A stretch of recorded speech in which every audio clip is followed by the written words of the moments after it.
ब्रह्म ज्ञानी की कीमत नाहे। ब्रह्म ज्ञानी कै सगल मन माहे।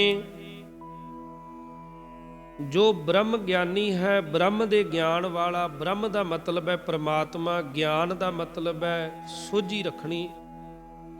परमात्मा दे दर घर दी सोझी रखण वाला, परमात्मा दे उपर विश्वास रखण वाला मनुख कहन लगे उस दी कीमत नहीं पाई जा सकती, उस दे गुणां दा मुੱਲ नहीं पै सकता। कीमत का मतलब किहड़ी चीज़ की कीमत हुंदी है? असल दे विच मनुख इंसान दे अंदर उहदे गुणां दा मुੱਲ है, जिहदे विच जिन्ने ज़्यादा गुण उन्ना ज़्यादा कीमती वो इंसान। जपजी साहिब दी एक पावन पौड़ी आउंदी है, जिस विच सतगुरु जी फरमान करते हैं, तीरथ नहावा जे तिस भावां विण भाणे कै नहाए करी। जेती श्रेष्ठ उपाई ਵੇਖਾਂ ਵਿਣ ਕਰਮਾ ਕੇ ਮਿਲੇ ਲਈ। ਮਤ ਵਿੱਚ ਰਤਨ ਜਵਾਹਰ ਮਾਨਕ ਜੇ ਇੱਕ ਗੁਰ ਕੀ ਸਿੱਖ ਸੁਣੀ। ਇੱਥੇ ਇੱਕ ਸ਼ਬਦ ਪਹਿਲਾਂ ਆਇਆ ਤੇ ਗੁਰ ਤੋਂ ਬਾਅਦ ਸਿੱਖ ਆਇਆ, ਇਹਦਾ ਲੇਕਿਨ ਇੱਕ ਨੂੰ ਸਿੱਖ ਦੇ ਨਾਲ ਜੋੜਨਾ। ਸਿੱਖ ਦਾ ਮਤਲਬ ਹੈ ਸਿੱਖਿਆ। ਜੇਕਰ ਇੱਕ ਸਿੱਖਿਆ ਗੁਰੂ ਦੀ ਇੱਕ ਸਿੱਖਿਆ ਨੂੰ ਵੀ ਸੁਣ ਲਈਏ ਨਾ, ਸਤਿਗੁਰੂ ਦੀ ਇੱਕ ਕੀਮਤੀ ਗੱਲ ਨੂੰ ਸੁਣ ਕੇ ਵਸਾ ਲਈਏ, ਤੇ ਫਿਰ ਕੀ ਹੋਏਗਾ? ਮਤ ਵਿੱਚ ਰਤਨ ਜਵਾਹਰ ਮਾਨਕ, ਹੀਰੇ ਮੋਤੀਆਂ ਵਰਗੇ ਕੀਮਤੀ ਬੇਸ਼ਕੀਮਤੀ, ਜਿਨ੍ਹਾਂ ਦਾ ਮੁੱਲ ਕੋਈ ਨਹੀਂ, ਇਹੋ ਜਿਹੇ ਵਿਚਾਰ ਦਿਮਾਗ ਦੇ ਵਿੱਚ, ਮਤ ਦੇ ਵਿੱਚ ਘਰ ਕਰ ਜਾਂਦੇ ਨੇ, ਤੇ ਉਹ ਮਨੁੱਖ ਕਹਿਣ ਲੱਗੇ ਕਿ ਇੰਨਾ ਬੇਸ਼ਕੀਮਤੀ ਹੋ ਜਾਂਦਾ ਹੈ ਜਿੰਨੇ ਕੀਮਤੀ ਹੀਰੇ ਹੁੰਦੇ ਨੇ। ਹਾਲੇ ਤੇ ਹੀਰੇ ਦਾ ਮੁੱਲ ਪਾਇਆ ਜਾ ਸਕਦਾ ਹੈ, ਹੀਰੇ ਨੂੰ ਕੋਈ ਖੋਹ ਵੀ ਸਕਦਾ ਹੈ। ਸਾਡੀ ਜੇਬ ਦੇ ਵਿੱਚ ਕੋਈ ਧਨ ਹੋਵੇ, ਧਨ ਨੂੰ ਕੋਈ ਖੋਹ ਸਕਦਾ, ਲੇਕਿਨ ਜਿਹੜਾ ਮਨੁੱਖ ਦੇ ਅੰਦਰ ਗੁਣ ਹੈ ਉਸ ਗੁਣ ਨੂੰ ਕੋਈ ਨਹੀਂ ਜੇ ਖੋਹ ਸਕਦਾ। ਇਸ ਕਰਕੇ ਸਤਿਗੁਰਾਂ ਨੇ ਆਖਿਆ ਕਿ ਮਤ ਵਿੱਚ ਰਤਨ ਜਵਾਹਰ ਮਾਨਕ, ਕਹਿੰਦੇ ਤੇਰੀ ਮਤ ਦੇ ਵਿੱਚ ਹੀ ਹੀਰੇ ਮੋਤੀਆਂ ਵਰਗੇ ਕੀਮਤੀ, ਰਤਨਾ ਵਰਗੇ ਕੀਮਤੀ ਵਿਚਾਰ ਪੈਦਾ ਹੋ ਜਾਣਗੇ। ਬਸ ਇੱਕ ਕੰਮ ਕਰੀ, ਜੇ ਇੱਥੇ ਜੇ ਸ਼ਬਦ ਹੈ ਇਹ ਸ਼ਰਤਵਾਚਕ ਸ਼ਬਦ ਹੈ। ਲੱਖ ਖੁਸ਼ੀਆਂ ਪਾਤਸ਼ਾਹੀਆਂ ਜੇ ਸਤਿਗੁਰ ਨਦਰ ਕਰੇ। ਜੇ ਸ਼ਬਦ ਜਿਹੜਾ ਹੈ ਨਾ, ਇਹ ਬੜਾ ਵਿਸ਼ਾਲ, ਬੜਾ ਵੱਡਾ ਸ਼ਬਦ ਹੈ। ਅਸਲ ਦੇ ਵਿੱਚ ਅੱਖਰ ਇੱਕ ਹੀ ਹੈ, ਲੇਕਿਨ ਇਹਦੇ ਵਿੱਚ ਬਹੁਤ ਕੁਝ ਆ ਜਾਂਦਾ ਹੈ। ਇੱਕ ਸ਼ਰਤ ਆ ਜਾਂਦੀ ਹੈ, ਜੇ ਇੱਕ ਗੁਰ ਕੀ ਸਿੱਖ ਸੁਣੀ, ਜੇ ਸਤਿਗੁਰੂ ਦੀ ਇੱਕ ਸਿੱਖਿਆ ਨੂੰ ਸੁਣ ਕੇ ਅੰਦਰ ਵਸਾ ਲਈਏ, ਤੇ ਕਹਿਣ ਲੱਗੇ ਮਨੁੱਖ ਹੀਰੇ ਮੋਤੀਆਂ ਤੋਂ ਵੀ ਕੀਮਤੀ ਹੋ ਜਾਂਦਾ ਹੈ। ਇੱਥੇ ਵੀ ਜਿਹੜਾ ਬਚਨ ਹੈ, ਬ੍ਰਹਮ ਗਿਆਨੀ ਕੀ ਕੀਮਤ ਨਾਹੀਂ। ਜੋ ਬ੍ਰਹਮ ਦੇ ਗਿਆਨ ਵਾਲਾ, ਗੁਰੂ ਦੇ ਦਰ ਘਰ ਦੀ ਸੋਝੀ ਵਾਲਾ ਮਨੁੱਖ ਹੈ, ਉਸ ਦੇ ਗੁਣਾਂ ਦਾ ਫਿਰ ਮੁੱਲ ਹੀ ਨਹੀਂ ਪਾਇਆ ਜਾ ਸਕਦਾ। ਅਗਲਾ ਬਚਨ ਕਹਿਣ ਲੱਗੇ, ਬ੍ਰਹਮ ਗਿਆਨੀ ਕੈ ਸਗਲ ਮਨ ਮਾਹੇ। ਸਾਰੇ ਗੁਣ ਬ੍ਰਹਮ ਗਿਆਨੀ ਦੇ ਅੰਦਰ ਹੁੰਦੇ ਹਨ। ਸਾਰੇ ਗੁਣ, ਜਿਤਨੇ ਵੀ ਗੁਣ ਜੋ ਸੰਸਾਰ ਦੇ ਕੇਵਲ ਤੇ ਕੇਵਲ ਇਸ ਦੁਨੀਆ ਤੇ ਨਹੀਂ, ਇਸ ਤੋਂ ਅਗਲੀ ਪਰ ਲੋਕ ਦੇ ਅੰਦਰ, ਇਸ ਲੋਕ ਤੋਂ ਅਗਲਾ ਜਿਹੜਾ ਲੋਕ ਹੈ ਉੱਥੇ ਵੀ ਨਾਲ ਚੱਲਦੇ ਨੇ, ਉਹ ਸਾਰੇ ਗੁਣ ਬ੍ਰਹਮ ਗਿਆਨੀ ਦੇ ਅੰਦਰ ਪੈਦਾ ਹੋ ਜਾਂਦੇ ਹਨ। ਅਗਲਾ ਬਚਨ ਕਹਿਣ ਲੱਗੇ, ਬ੍ਰਹਮ ਗਿਆਨੀ ਕਾ ਕੌਣ ਜਾਣੈ ਭੇਦ। ਬ੍ਰਹਮ ਗਿਆਨੀ ਕੋ ਸਦਾ ਆਦੇਸ। ਇਹ ਜਿਹੜਾ ਇਹ ਸ਼ਬਦ ਹੈ ਨਾ, ਬ੍ਰਹਮ ਗਿਆਨੀ ਕਾ ਕੌਣ ਜਾਣੈ ਭੇਦ, ਇਹ ਪ੍ਰਸ਼ਨਵਾਚਕ ਪੰਕਤੀ ਹੈ। ਇਹਦੇ ਵਿੱਚ ਸਵਾਲ ਕਰ ਦਿੱਤੇ ਸਤਿਗੁਰਾਂ ਨੇ। ਕਹਿਣ ਲੱਗੇ, ਕਿਹੜਾ ਹੈ ਦੁਨੀਆ ਦੇ ਵਿੱਚ ਜੋ ਇੱਕ ਰੱਬ ਨਾਲ ਜੁੜੇ ਹੋਏ ਦਾ ਭੇਦ, ਉਸ ਦੀ ਉੱਚੀ ਜ਼ਿੰਦਗੀ ਦਾ ਭੇਦ, ਰਾਜ ਦੱਸ ਸਕਦਾ ਹੋਵੇ?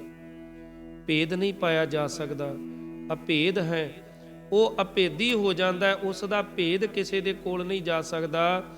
ਭਾਵ ਬ੍ਰਹਮ ਗਿਆਨੀ ਦੇ ਜੀਵਨ ਦਾ ਕਿਤਨਾ ਕੁ ਉੱਚਾ ਸੁੱਚਾ ਜਿਹੜਾ ਮਾਰਗ ਹੈ, ਉਸ ਦੀ ਦਸ਼ਾ ਹੈ, ਉਸ ਦੀ ਅਵਸਥਾ ਹੈ, ਇਹ ਦੱਸਣ ਵਾਲਾ ਇਸ ਸੰਸਾਰ ਤੇ ਕੋਈ ਨਹੀਂ।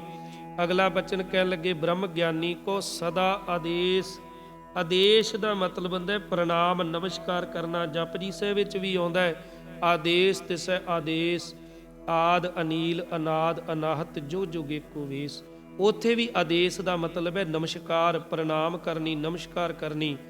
ਸਤਿਗੁਰੂ ਜੀ ਫਰਮਾਨ ਕਰਦੇ ਹਨ, ਬ੍ਰਹਮ ਗਿਆਨੀ ਕਉ ਸਦਾ ਆਦੇਸ਼, ਕਹਿਣ ਲੱਗੇ ਮੈਂ ਰੱਬ ਨਾਲ ਜੁੜੇ ਹੋਏ ਇਨਸਾਨ ਨੂੰ ਬਾਰੰਬਾਰ ਹਰ ਵੇਲੇ ਨਿਵ ਕੇ ਨਮਸਕਾਰਾਂ ਕਰਦਾ, ਉਹਦੇ ਚਰਨਾਂ ਵਿੱਚ ਹਜ਼ਾਰਾਂ ਵਾਰ ਨਮਸਕਾਰਾਂ, ਜਿਹੜਾ ਅੰਦਰੋਂ ਪ੍ਰਮਾਤਮਾ ਨਾਲ ਜੁੜ ਗਿਆ। ਅਗਲਾ ਬਚਨ ਕਹਿਣ ਲੱਗੇ ਬ੍ਰਹਮ ਗਿਆਨੀ ਕਾ ਕਥਿਆ ਨਾ ਜਾਏ ਅਦਾਖਰ। ਬ੍ਰਹਮ ਗਿਆਨੀ ਕਾ ਸਰਬ ਕਾ ਠਾਕੁਰ। ਬ੍ਰਹਮ ਗਿਆਨੀ ਕਾ ਕਥਿਆ ਨਾ ਜਾਏ ਅਦਾਖਰ। ਕਹਿਣ ਲੱਗੇ ਬ੍ਰਹਮ ਗਿਆਨੀ ਦੀ ਮਹਿਮਾ ਦਾ ਤਾਂ ਅੱਧਾ ਅੱਖਰ ਵੀ ਨਹੀਂ ਕਿਹਾ ਜਾ ਸਕਦਾ। ਸਾਰਾ ਜੀਵਨ ਆਪਾਂ ਲਾ ਦਈਏ ਨਾ ਤਾਂ ਵੀ ਅੱਧਾ ਅੱਖਰ ਵੀ ਨਹੀਂ ਬਣਨਾ ਉਸ ਦੀ ਮਹਿਮਾ ਦਾ। ਇਤਨੀ ਵੱਡੀ ਮਹਿਮਾ ਦੇਖੋ, ਰੱਬ ਨਾਲ ਜੁੜੇ ਹੋਏ ਦੀ ਕਿੰਨੀ ਵਡਿਆਈ। ਜੋ ਅੰਦਰੋਂ ਪ੍ਰਮਾਤਮਾ ਦੀ ਸੋਝੀ ਲੈ ਕੇ ਆ ਗਿਆ। ਅਸਲ ਦੇ ਵਿੱਚ ਨਾ ਇੱਕ ਕਿਤਾਬ ਦੇ ਵਿੱਚ ਇੱਕ ਵਾਰ ਪੜ੍ਹਨ ਨੂੰ ਮਿਲਿਆ ਸੀ ਕਿ ਸੰਸਾਰ ਦੇ ਅੰਦਰ ਜਿੰਨੀਆਂ ਵੀ ਜੂਨਾਂ ਨੇ, ਜਿਤਨੇ ਵੀ ਜੀਵ ਨੇ, ਇੱਕ ਜੂਨ ਭੋਗਣ ਆਏ ਨੇ, ਪਰ ਕੱਲਾ ਇਨਸਾਨ ਹੈ ਜਿਹੜਾ ਮੁਕਤੀ ਕਰਾਉਣ ਆਇਆ ਹੈ, ਮੁਕਤ ਹੋਣ ਵਾਸਤੇ ਆਇਆ ਹੈ।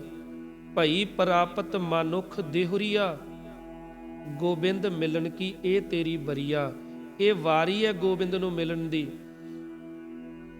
ਜਬ ਹਮ ਹੋਤੇ ਤਬ ਤੂੰ ਨਾਹੀ, ਅਬ ਤੂੰ ਹੀ ਮੈਂ ਨਾਹੀ। ਭਗਤ ਰਵਿਦਾਸ ਜੀ ਕਹਿਣ ਲੱਗੇ ਵਾਹਿਗੁਰੂ, ਜਬ ਹਮ ਹੋਤੇ, ਆਸ ਕੱਲਾ ਕੱਲਾ ਜੀਵ ਰੱਬ ਨੂੰ ਚੇਤੇ ਕਰਦਾ ਹੈ।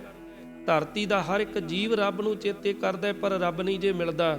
ਕਹਿਣ ਲੱਗੇ ਜਬ ਹਮ ਹੋਤੇ, ਜਦੋਂ ਤੇ ਅਸੀਂ ਤੈਨੂੰ ਪੁਕਾਰਦੇ ਸੀ ਉਦੋਂ ਤੂੰ ਕਿਤੇ ਸਾਨੂੰ ਨਹੀਂ ਦਿਸਿਆ। ਜਬ ਹਮ ਹੋਤੇ ਤਬ ਤੂੰ ਨਾਹੀ, ਤੇ ਕਹਿਣ ਲੱਗੇ ਅਬ ਤੂੰ ਹੀ ਮੈਂ ਨਾਹੀ।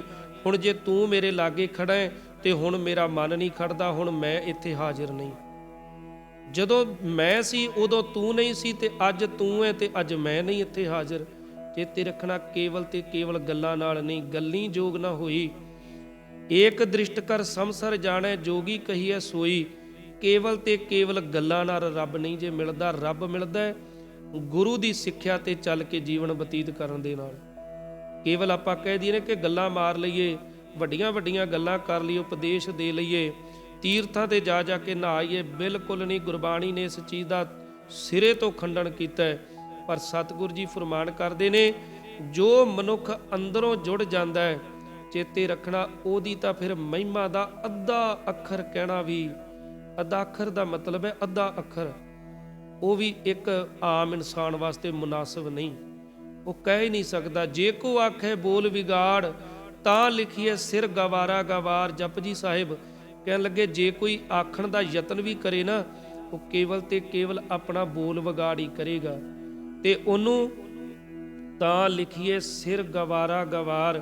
ਉਹਨੂੰ ਮੂਰਖਾਂ ਦੇ ਵੀ ਸਿਰੇ ਦਾ ਮੂਰਖ ਕਿਹਾ ਜਾਵੇਗਾ, ਜਿਹੜਾ ਆਖੇ ਵੀ ਮੈਂ ਰੱਬ ਦੀ ਗੱਲ ਜਾਂ ਰੱਬ ਨਾਲ ਜੁੜੇ ਹੋਏ ਦੀ ਕੋਈ ਗੱਲ ਦੱਸਾਂ। ਨਹੀਂ ਮਹਿਮਾ ਬਿਆਨ ਕੀਤੀ ਜਾ ਸਕਦੀ। ਬ੍ਰਹਮ ਗਿਆਨੀ ਕਾ ਕਥਿਆ ਨਾ ਜਾਏ। ਕਥੇ ਦਾ ਮਤਲਬ ਹੈ ਕਹਿਣਾ, ਬੋਲਣਾ। ਅਦਾਖਰ ਅਗਲਾ ਬਚਨ ਕਹਿਣ ਲੱਗੇ ਬ੍ਰਹਮ ਗਿਆਨੀ ਸਰਬ ਕਾ ਠਾਕੁਰ। ਠਾਕੁਰ ਦਾ ਮਤਲਬ ਹੁੰਦਾ ਹੈ ਪੂਜਨੀਕ। ਕਹਿੰਦੇ ਬ੍ਰਹਮ ਗਿਆਨੀ ਅੰਦਰੋਂ ਜੁੜਿਆ ਹੋਇਆ ਮਨੁੱਖ ਹਰ ਇੱਕ ਜੀਵ ਵਾਸਤੇ ਪੂਜਨੀਕ ਹੈ, ਉਸ ਦੀ ਪੂਜਾ ਕਰਨੀ ਬਣਦੀ ਹੈ। ਅਗਲਾ ਬਚਨ ਬ੍ਰਹਮ ਗਿਆਨੀ ਕੀ ਮਿਤ ਕੌਣ ਬਖਾਨੈ। ਬ੍ਰਹਮ ਗਿਆਨੀ ਕੀ ਗਤ ਬ੍ਰਹਮ ਗਿਆਨੀ ਜਾਣੈ। ਮੈਂ ਬ੍ਰਹਮ ਗਿਆਨੀ ਦੀ ਡੈਫੀਨੇਸ਼ਨ ਬਿਲਕੁਲ ਜਿਹੜੀ ਪਰਿਭਾਸ਼ਾ ਹੈ ਬੜੀ ਸੌਖੀ ਕਰ ਦਿੱਤੀ ਹੈ, ਅੰਦਰੋਂ ਜੁੜਿਆ ਹੋਇਆ ਰੱਬ ਨਾਲ। ਬ੍ਰਹਮ ਗਿਆਨੀ ਦਾ ਮਤਲਬ ਹੈ ਅੰਦਰੋਂ ਪਰਮਾਤਮਾ ਨਾਲ ਜੁੜਿਆ ਹੋਇਆ। ਇੱਥੇ ਫਰਮਾਨ ਕਰਦੇ ਨੇ ਬ੍ਰਹਮ ਗਿਆਨੀ ਕੀ ਮਿਤ। ਮਿਤ ਦਾ ਮਤਲਬ ਹੈ ਕਿਸੇ ਚੀਜ਼ ਦਾ ਮਾਪ ਕਰਨਾ, ਮਾਪ ਤੋਲ ਕਰਨਾ, ਮਰਿਆਦਾ, ਉਸ ਦਾ ਅੰਦਾਜ਼ਾ ਲਾਉਣਾ ਵੀ ਕਿੰਨਾ ਕੁ ਵੱਡਾ ਹੈ, ਲੰਮਾ ਚੌੜਾ ਹੈ, ਬਿਲਕੁਲ ਨਹੀਂ। ਕਹਿਣ ਲੱਗੇ ਬ੍ਰਹਮ ਗਿਆਨੀ ਕੀ ਮਿਤ ਕੌਣ ਬਖਾਨੈ। ਇਹ ਵੀ ਪ੍ਰਸ਼ਨਵਾਚਕ ਪੰਕਤੀ ਹੈ। ਕਹਿੰਦੇ ਕੌਣ ਹੈ ਦੁਨੀਆ ਤੇ ਇਸ ਸੰਸਾਰ ਤੇ ਜਨਮ ਲਿਆ ਕਿਸੇ ਨੇ, ਜਿਹੜਾ ਮਨੁੱਖ ਬ੍ਰਹਮ ਗਿਆਨੀ ਦਾ ਅੰਦਾਜ਼ਾ ਮਾਪ ਤੋਲ ਵੀ ਦੱਸ ਸਕੇ। ਉਸ ਦੀ ਉੱਚੇ ਸੁੱਚੇ ਜੀਵਨ ਦਾ ਅੰਦਾਜ਼ਾ ਲਾਉਣਾ ਵੀ ਇੱਕ ਆਮ ਇਨਸਾਨ ਦੇ ਵੱਸ ਦੀ ਗੱਲ ਨਹੀਂ। ਬ੍ਰਹਮ ਗਿਆਨੀ ਕੀ ਮਿਤ ਕੌਣ ਬਖਾਨੈ, ਕੌਣ ਉਸ ਦਾ ਬਖਿਆਨ ਕਰ ਸਕਦਾ ਹੈ। ਤੇ ਅਗਲਾ ਬਚਨ ਕਹਿਣ ਲੱਗੇ ਬ੍ਰਹਮ ਗਿਆਨੀ ਕੀ ਗਤ ਬ੍ਰਹਮ ਗਿਆਨੀ ਜਾਣੈ। ਗਤ ਦਾ ਮਤਲਬ ਹੈ ਹਾਲਤ।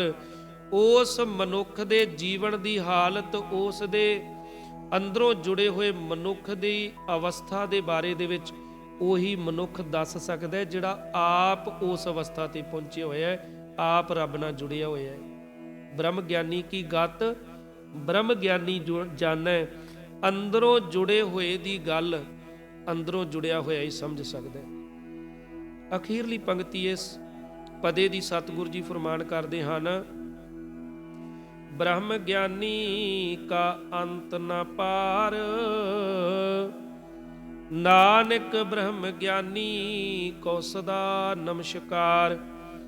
ਕਹਿਣ ਲੱਗੇ ਬ੍ਰਹਮ ਗਿਆਨੀ ਕਾ ਅੰਤ ਨ ਪਾਰ, ਅੰਦਰੋਂ ਜੁੜੇ ਹੋਏ ਗੁਣਾਂ ਦੇ ਸਮੁੰਦਰ ਦਾ ਕੋਈ ਹੱਦ ਬੰਨਾ ਨਹੀਂ, ਕੋਈ ਅੰਤ ਨਹੀਂ, ਕੋਈ ਪਾਰ ਨਹੀਂ, ਕੋਈ ਪਾਰਾਵਾਰ ਨਹੀਂ। ਇੰਨੇ ਗੁਣ ਅੰਦਰ ਪੈਦਾ ਹੋ ਜਾਂਦੇ ਨੇ ਜਿਹੜਾ ਅੰਦਰ ਪਰਮਾਤਮਾ ਦੇ ਨਾਲ ਜੋੜ ਲਵੇ, ਆਪਣੇ ਅੰਦਰੋਂ ਗੁਰੂ ਦੇ ਨਾਲ ਜੁੜਿਆ। ਮੈਂ ਬਾਰ-ਬਾਰ ਅੰਦਰੋਂ ਅੰਦਰੋਂ ਤਾਂ ਕਹਿ ਰਿਹਾ ਵਾਂ, ਉੱਤੋਂ ਤਾਂ ਸਾਰੀ ਦੁਨੀਆ ਹੀ ਜੁੜਨ ਦਾ ਯਤਨ ਦਿਖਾਵਾ ਕਰਦੀ ਹੈ। ਕਰਤੂਤ ਪਸ਼ੂ ਕੀ ਮਾਨਸ ਜਾਤ, ਲੋਕ ਪਚਾਰਾ। ਲੋਕ ਪਚਾਰਾ ਦਾ ਮਤਲਬ ਹੈ ਲੋਕ ਦਿਖਾਵਾ, ਦਿਖਾਉਣ ਵਾਸਤੇ ਕਰੈ ਦਿਨ ਰਾਤ। ਹਰ ਇੱਕ ਇਨਸਾਨ ਦਾ ਏਡੀ ਤੋਂ ਲੈ ਕੇ ਚੋਟੀ ਤੱਕ ਜ਼ੋਰ ਲੱਗਿਆ ਪਿਆ ਹੈ ਵੀ ਮੈਂ ਦੁਨੀਆ ਦੇ ਸਾਹਮਣੇ ਧਰਮੀ ਪੁਰਸ਼ ਬਣ ਕੇ ਪੇਸ਼ ਹੋਵਾਂ। ਸਾਰੇ ਲੋਕ ਕਹਿਣ ਬੜਾ ਧਰਮੀ ਬੰਦਾ ਹੈ। ਉੱਤੋਂ ਬਾਹਰੋਂ ਵਿਖਾਵਾ ਕਰਨਾ, ਬੜੇ ਤਰ੍ਹਾਂ ਦੇ ਪਖੰਡ ਕਰਕੇ ਵਿਖਾਉਣੇ ਵੀ ਲੋਕ ਕਹਿਣ ਵੀ ਫਲਾਨਾ ਬੰਦਾ ਬੜਾ ਜੁੜਿਆ ਰੱਬ ਨਾਲ। ਪਰ ਚੇਤੇ ਰੱਖਣਾ, ਕੇਵਲ ਤੇ ਕੇਵਲ ਜਾਣਨ ਹਾਰ ਪ੍ਰਭੂ ਪਰਬੀਨ, ਬਾਹਰ ਭੇਖ ਨਾ ਕਾਹੂ ਭੀਨ। ਉਹ ਬਾਹਰੀ ਵਿਖਾਵੇ ਦੇ ਨਾਲ ਕਦੇ ਵੀ ਭਿੱਜਦਾ ਨਹੀਂ। ਕਿਉਂ? ਕਿਉਂਕਿ ਉਹ ਅੰਤਰਜਾਮੀ ਹੈ, ਉਹ ਅੰਦਰ ਦੀ ਜਾਣਦਾ ਹੈ। ਸਾਡੇ ਅੰਦਰ ਕੀ ਚੱਲ ਰਿਹਾ ਹਰ ਬੰਦਾ ਨਹੀਂ ਜਾਣ ਸਕਦਾ, ਪਰ ਰੱਬ ਜਾਣਦਾ ਵੀ ਸਾਡੇ ਅੰਦਰ ਕੀ ਚੱਲ ਰਿਹਾ।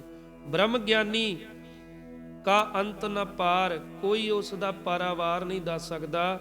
ਅਖੀਰਲੇ ਬਚਨ ਵਿੱਚ ਕਹਿਣ ਲੱਗੇ, ਨਾਨਕ ਬ੍ਰਹਮ ਗਿਆਨੀ ਕੋ ਸਦਾ ਨਮਸਕਾਰ।